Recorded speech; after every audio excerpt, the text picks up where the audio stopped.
What I'm about to share with you today is one of the most profound archaeological discoveries ever found regarding people in the New Testament that followed Jesus. And it was covered up, not readily published, and ever since, you don't hear a word about it. And so I'm bringing truth to the forefront. And today, I'm going to be talking about the extraordinary discovery of the tombs of Mary, Martha, and Lazarus. Now, the archaeological discovery was written in certain texts in French. And so here is an excerpt of the story, and I will share this with you. And Terry James of Rapture Ready had written about this, and it's an excerpt from what he said about it. But I had seen the original back when I lived at home, and would you believe the picture of Mary and Martha's ossuary has disappeared off the internet because I can't find it. And the link to it will not even open anymore.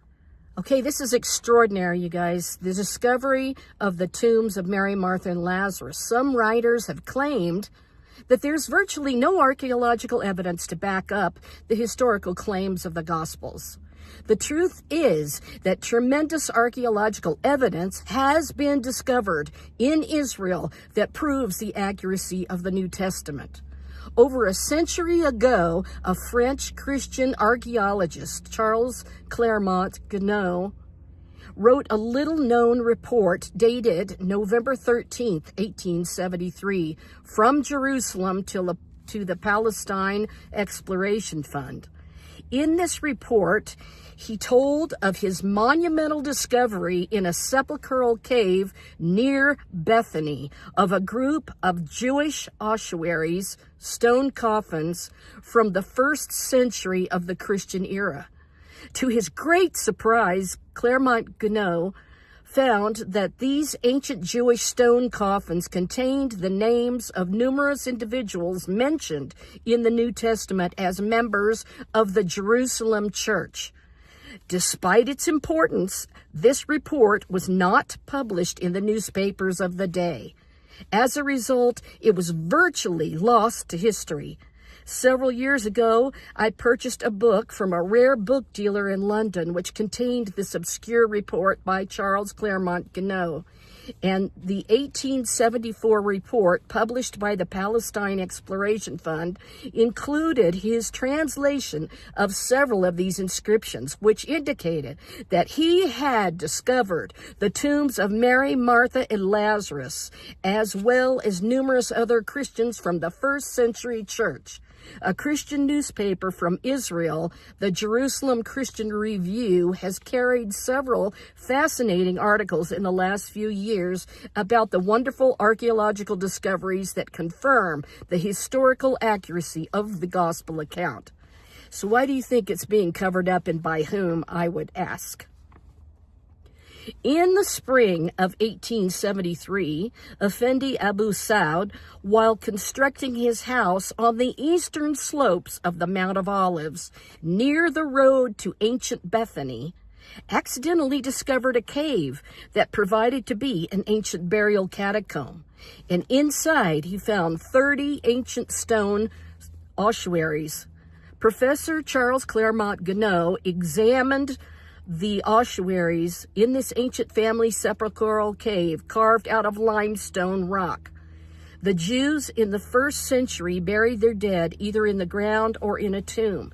And several years later, they would clean the bones of the skeleton and rebury these bones in a small limestone ossuary, often 45 inches long, 20 inches wide, and 25 inches high.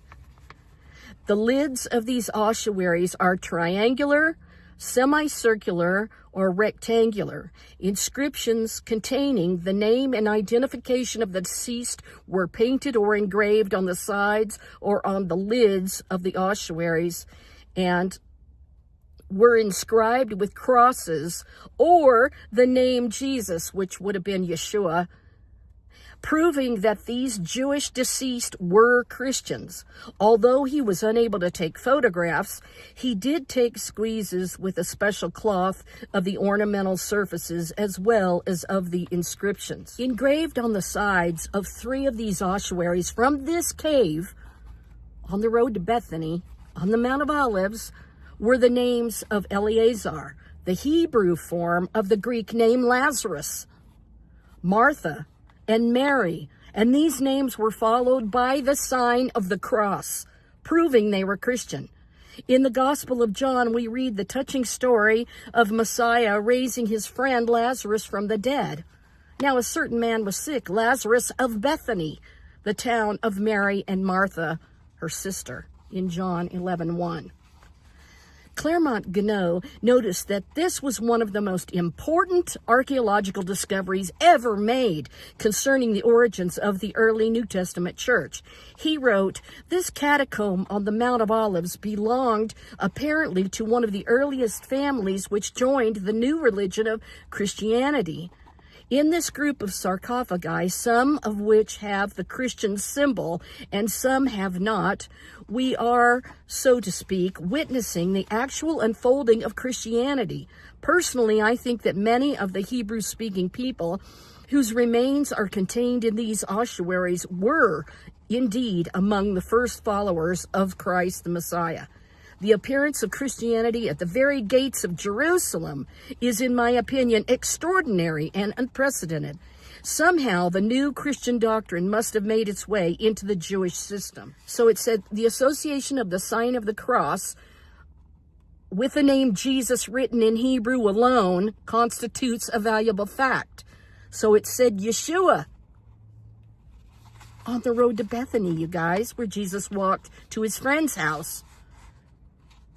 The 1874 report contained the following additional inscriptions found on ossuaries. Hebrew inscriptions: Salome, wife of Judah, engraved in very small characters. A cruciform sign. Now, Salome was one of the women who went to the tomb with Mary, and she is said to be the mother of the sons of Zebedee. So Salome, and then Judah is the next one, was inscribed with the cross, perhaps the husband of Salome. And that would have meant that Salome and Judah were the parents of the sons of thunder, of the sons of Zebedee. Incredible. The next inscription is Judah the scribe. On another face of the sarcophagus, Judah, son of Eleazar the scribe.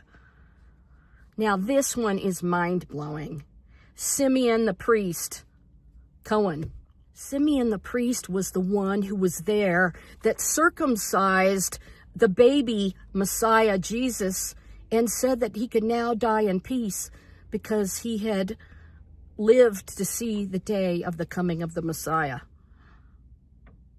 So Simeon the priest was on one of the ossuaries. Martha, daughter of Pesach. Perhaps the name is Jewish as well as Christian. Eleazar, son of Nathalu, the form of Nathai for Nathan is not uncommon. Salome, daughter of Simeon the priest. The name of the woman, Salome or Sion, is of the greatest interest. It is the name Salome of Josephus, daughter of Herod. There were Greek inscriptions, Jesus twice repeated with the cross, Nathaniel accompanied by a cross. It is interesting to note that Clermont-Ganneau also found in one of the ossuaries 3 or 4 small instruments in copper of bronze, much oxidized, consisting of an actual small bell, surmounted by a ring. The Arabs thought that they were a kind of castanets. Can we trace here the equivalent of the bells hung on the robe of the high priest? And do these ornaments come from the sarcophagus of our Simeon? So he's the one who circumcised Jesus. He wasn't just a bystander. He was the priest in the second temple. Well, let me just say right here, I talked about this once before, and what these things actually looked like was finger symbols, kind of. They looked like, I don't know if you know what finger symbols look like, but picture a symbol on a drum kit that's really huge. And these are very small. They're very tiny. And then sometimes they would have a strap or a loop, and you could put your finger through the loop, one on your thumb, and then your forefinger, and then you would clank these symbols together. So they kind of looked like that. So these were real symbols of the temple that were discovered and hushed up. So nobody's seen them except for the drawing that he made, and he had these in his possession, which, by the way, all of this, I believe, was taken by the Franciscan Church, Dominus Flevit.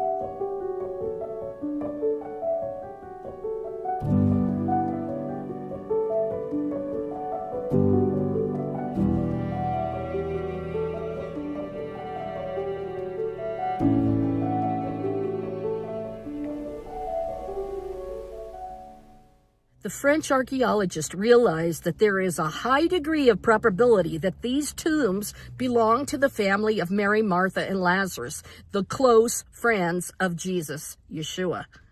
Clermont-Ganneau wrote, "What gives additional value to these short inscriptions is that they furnish a whole series of names found in the Gospels in their popular and local Syro-Chaldaic forms.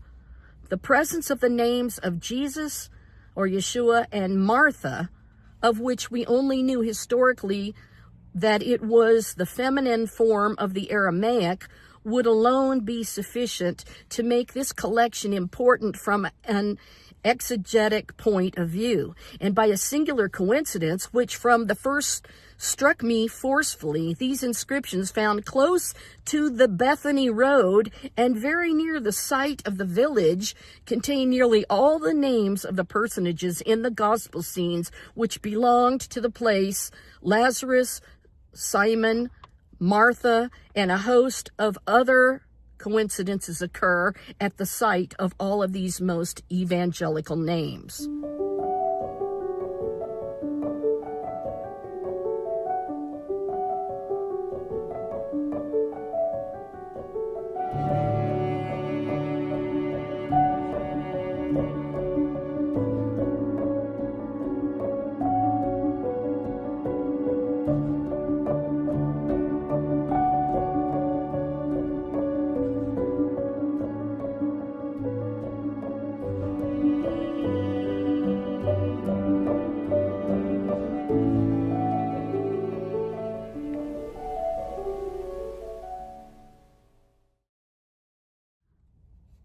In addition, the Italian scholar P. Baghetti discovered another catacomb holding 100 ossuaries on the western side of the Mount of Olives, opposite the Temple Mount, near the Catholic chapel called Dominus Flevit.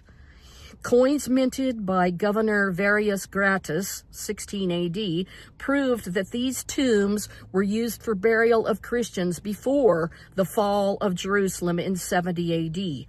Several of the ossuaries in the cave belonged to a family of priests buried in the 1st century based on the inscribed crosses and the name Yeshua, or Jesus. Baghetti concluded that several of these priests were followers of Jesus the Messiah. Baghetti found many ossuaries containing the following names inscribed on their sides, together with the sign of the cross or the name of Yeshua, Jesus: Jonathan, Joseph, Jairus, Judah, Matthias, Menachem, Salome, Simon, and Zechariah. And many of these names appear in the New Testament records of the early church at Jerusalem. One ossuary contained the Greek inscription, Iota Chi Beta, which read, Jesus Christ, the Redeemer. Without a question, the most fascinating ossuary was the one inscribed with crosses and the name Sapphira. And this is a unique name which has not been found in contemporary Jewish literature outside the New Testament passage of Acts 5:1. Luke recorded the death of this woman and her husband when they lied to God and the church in Acts 5:1, 5 through 10.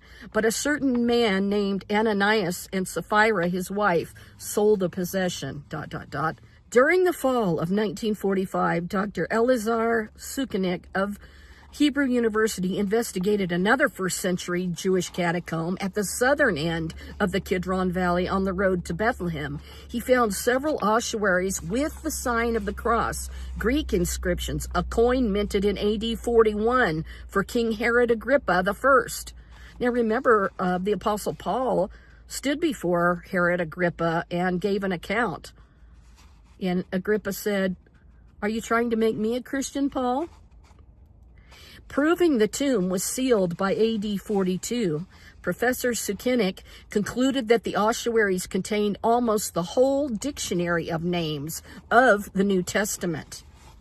One ossuary had a surprising dedication in Greek to Jesus, Yeshua, followed by the exclamation Yeho, meaning Jehovah, or the Lord. The inscription reads, "To Yeshua, the Lord."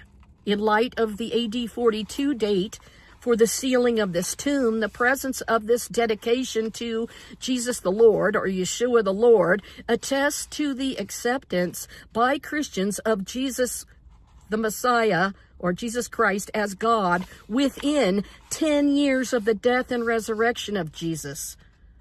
Christian theologian Professor Alexander Hopkins commented on this significant inscription as follows: "The inscription, which was hidden for almost 2,000 years and inscribed at least 2 decades before any part of the New Testament was written, bears a personal testimony of faith, a message from the past with a very modern meaning for the present.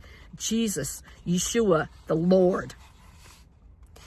You guys, if that tomb was sealed by 42, and Jesus, let's say he died, they say he died in either 30 or 33 AD. So this would be, like a 10-year difference. And this person was buried saying Yeshua is the Lord. Several years ago, they found another Jewish Christian ossuary in Jerusalem that contained the inscription, "Alexander, son of Simon of Cyrene."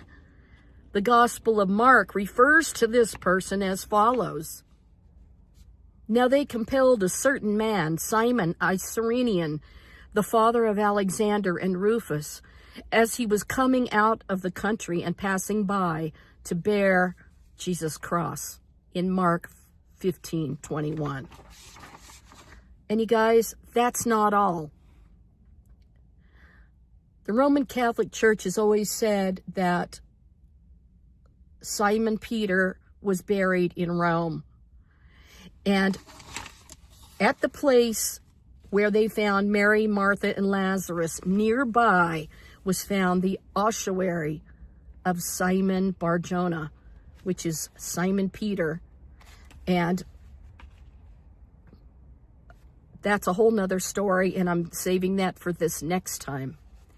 This is the most incredible discovery, especially that these symbols, these musical instruments of the priest that circumcised the baby Jesus, the Messiah, and said he could die in peace because now his eyes had seen the coming of the Messiah, and he held him in his hands and circumcised him.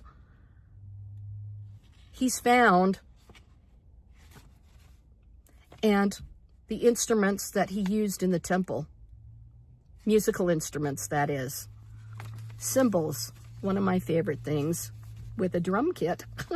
Except I don't think his came with a drum kit. But this is one of the most hushed up archaeological discoveries ever to be found, hidden. And this date of 1873 is very, very close to the date of when the Shroud of Turin was first photographed, and when Secundo Pia, the photographer, went into the dark room and developed the film. It was the first time anybody had ever seen the positive image that was on the cloth ever in the history of mankind. And he almost dropped the glass plate when he put it in the chemical bath, and suddenly this face appeared, bearded, crucified man that has all the wounds of Jesus Christ of Nazareth. It's extraordinary to me that these things happened nearly at the same time in the late 1800s. And the shroud was first photographed on May 25th, 1898. And this ossuaries of Mary, Martha, Lazarus, and Simeon the priest, and Salome and Judah were all discovered in 1873. So just a handful of years after that, the shroud of Jesus is photographed for the first time, showing his image, because he's coming soon, and he wants us to know that his testimony is true. So next time, I'm going to tell you the other story about the discovery nearby of Simon Peter's ossuary. I'll see you next time. Have a blessed evening. Thank you for supporting my channel. And, I don't have super chats. I've seen hundreds and hundreds of people getting hundreds and hundreds of super chats. I don't have that. So please support my channel by giving a donation to paypal.me/KKROCOCO. Thanks so much for keeping me afloat and going. God bless you. I think this is extraordinary. So I have to tell the story. These are my friends that I wrote about for 8 years in a big manuscript. And I came to know them as my friends. I really got to know them in a way I never had before. So I got to tell this story. It's extraordinary. So good night for now. I hope you appreciated hearing this. It's truly astonishing. A story that needs to be continually told so that it's not forgotten. And we need to find out where these things have been hidden away. Some of these ossuaries have been, the place that has that little dome, that's the Dominus Flevit, and it's supposed to be, like there's a teardrop there. It's supposed to be where Jesus wept. So anyway, they had the ossuaries in that place.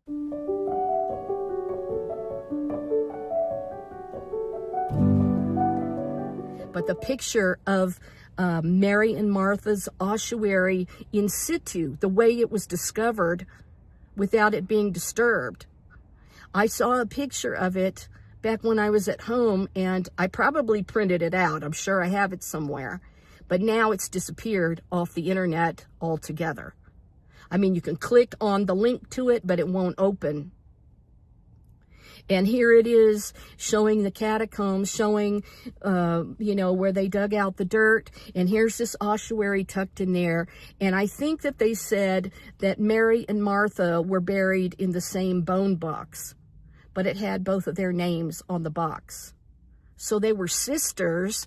So doesn't that stand to reason they would be buried in the same place with their brother in another box? Lazarus. And it's the Franciscan order that has control of what happened to these ossuaries. So we need to know about this. So I'm just blown away by this story. That should give you the chills. And I'll leave you with the chills. And I'll see you in the next episode. Shalom for now.